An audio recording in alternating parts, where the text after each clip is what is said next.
This is a clip from a long form podcast. And what you'll notice is that our content is different. It's more intelligent. Subscribe to our channel and continue receiving such amazing and intelligent content from Discovery of an Author.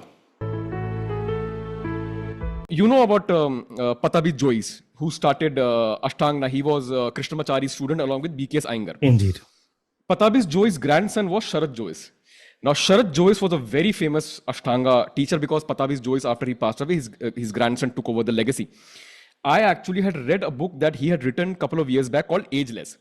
Now, that book that Sharath Jois actually wrote, Ageless, was on the benefits of yoga asanas and how it can actually help in the longevity, because right now health span and lifespans are something that a lot of people are talking about. But then he died. Last year, he died of a cardiac attack whilst he was doing hiking. And I was shell-shocked, Dr. Raj. I was like a man who had written a book, Ageless, who had such a great legacy of doing Ashtanga asanas and yoga asanas for many years at a particular time, like a sadhana. At a very young age, he died because of a weak heart. So in my mind, when people do say, Ki Raghav, I'm going to say something in Hindi. People say, Yog karo nirog raho. With yog, you are always without any diseases.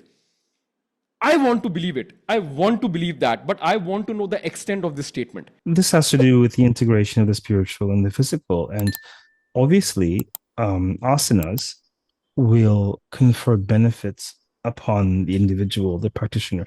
There's no question about that. Conferring immortality? Of course not. Now, sometimes teachings occur in parables. I think people think idealistically. Yeah. So somehow it's interesting because very intelligent people who can think chronologically and think historically, they really struggle with spirituality, often.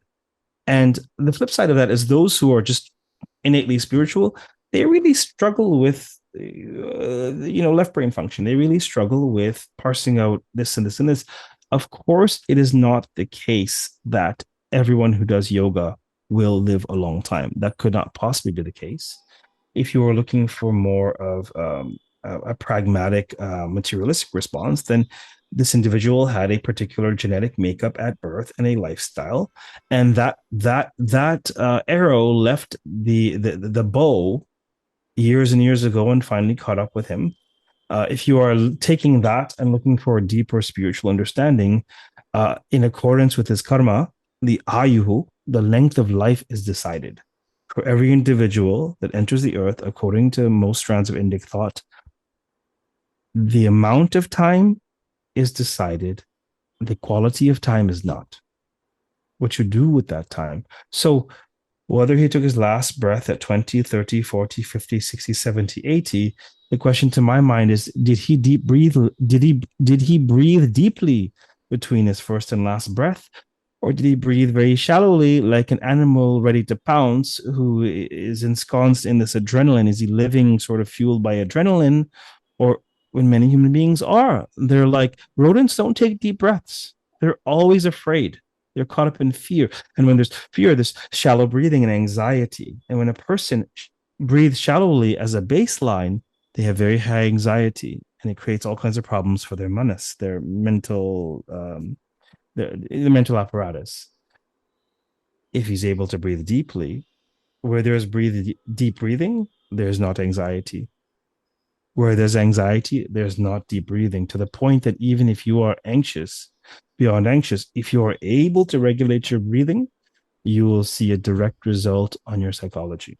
So the question to my mind is, well, of course it's folly to say anything will, this thing, turmeric will cure COVID. Probably not. Yoga, you'll live to be 138 years old and still have a full head of hair doing yoga. That's obviously a ridiculously reductionistic way for anything to do in the world. The question is not about how long you live. The question is about your quality of life. And I would say the proof is in the pudding. You don't need to believe anybody or not believe anybody. Who cares? You can argue till the cows come home. And in India, they're always home. You argue for as long as you'd like. Yeah. But do it and see.